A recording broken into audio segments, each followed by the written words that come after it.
It's not working. Forget the tape. Z's out of the house tonight. Let's have some fun. I, I just can't. Not while you have Barbie tits. It's weird. I have Barbie tits? Dr. Cody said we need to have reflective listening to be healthy co-parents. Was that your intent?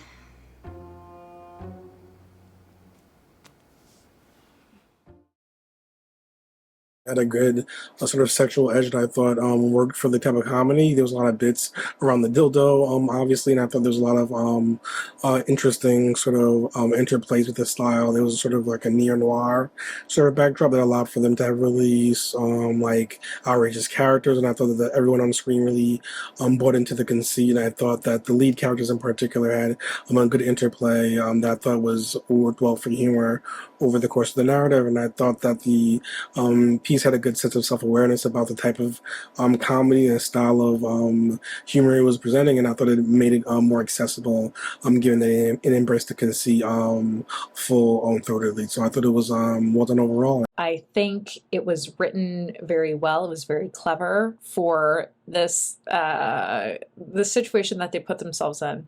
I think the dialogue was really sharp. I think the pacing was really good, and I think it utilized almost slapstick in a way, with with the different objects in some of the scenes, and using the scenery and the situation to its advantage.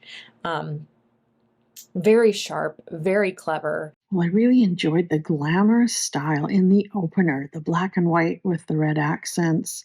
The soundtrack was so well suited. It just made for a smooth intro for this piece. The concept was good. It was unexpected, the complexity and the plot of the characters' roles in the story.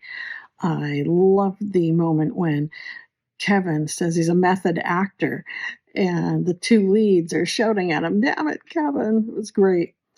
The leads worked really well together, I thought, and their delivery was good. When it needed to be quick, it was, and when it needed to slow down the tension a little bit, they were able to accomplish that as well. The comedy really lands well, and it all centers on the performance of the central couple, and they kill it. They really do a phenomenal job. We invest in their relationship, we believe their relationship, and their banter throughout really sustains the humor and overall entertainment factor, along with the farcical situation that they find themselves in that gets increasingly farcical.